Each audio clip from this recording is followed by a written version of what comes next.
안녕하세요. 사람을 더 건강하게 인강한의원 최서우 원장입니다. 요즘 자궁과 난소의 질환을 치료하면서 예전에는 느낄 수 없었던 신비함과 즐거움을 자주 느끼곤 합니다. 무엇보다 바로 초음파 도입 덕분입니다. 인체의 신비함, 한방치료의 신속함, 그리고 변화를 목격하는 즐거움으로 마치 아무도 지나가지 않았던 눈길을 걷는 기분입니다. 특히 생리통을 치료하면서 보았던 자궁의 변화와 이에 따른 통증의 소실은 여러 번 보고도 신기할 따름입니다. 이번 영상에서는 자궁의 변화와 생리통의 치료 과정에 대해 말씀드리려고 합니다.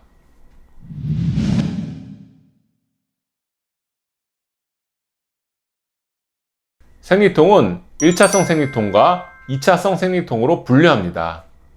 1차성 생리통은 자궁에 특별한 기질적인 질환이 없이 생기는 생리통을 말합니다. 2차성 생리통은 자궁 내막증, 자궁 성근증, 자궁 근종 등 자궁 질환으로 인해 생기는 구조적 문제를 동반합니다. 이 중에서 1차성 생리통을 중심으로 자궁의 변화 과정을 살펴보려고 합니다.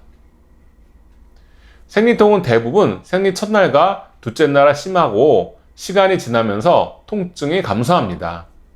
이는 자궁 내부에 프로스타글란딘이 증가하여 자궁 근육을 강하게 수축시키기 때문에 발생하는 통증으로 근육통의 일종으로 볼 수 있습니다. 수축의 강도가 강해지면서 자궁과 근막으로 연결된 인접 장부들과 허리까지 통증이 전달됩니다. 여기서 의문을 가져볼 수 있습니다.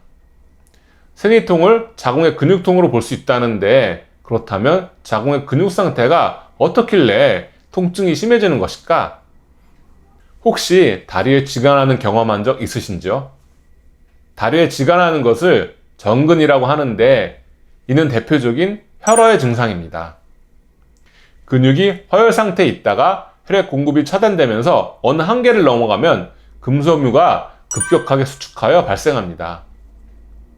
생리통도 마찬가지입니다.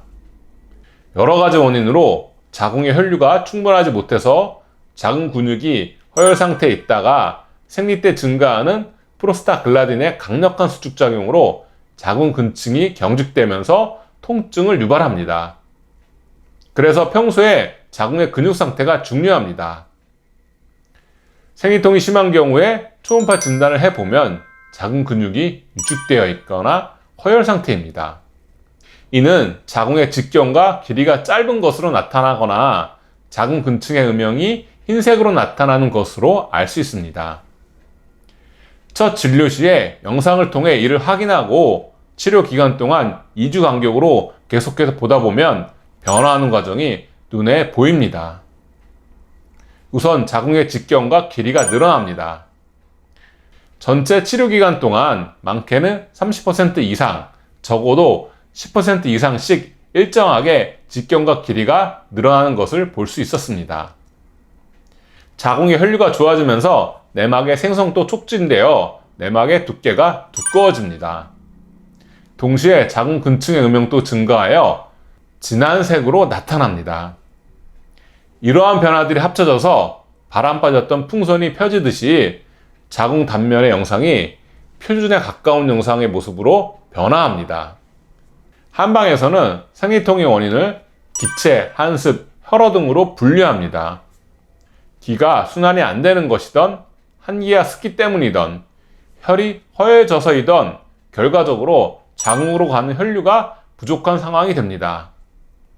그래서 원인을 무엇으로 보아 치료하던 생리통 치료 처방에는 자궁 근층의 혈류를 개선하는 보혈과 행혈의 약제가 꼭 배합됩니다. 당귀, 청궁, 작약 등이 이러한 작용을 하는 대표적인 약제로 생리통 치료의 기본 약제를 할 수 있습니다.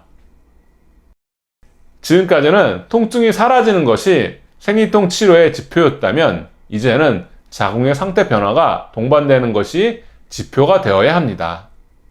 이를 통해 치료 효과와 예후를 보다 정확하게 파악할 수 있기 때문입니다. 이상으로 이번 영상을 마치겠습니다. 감사합니다.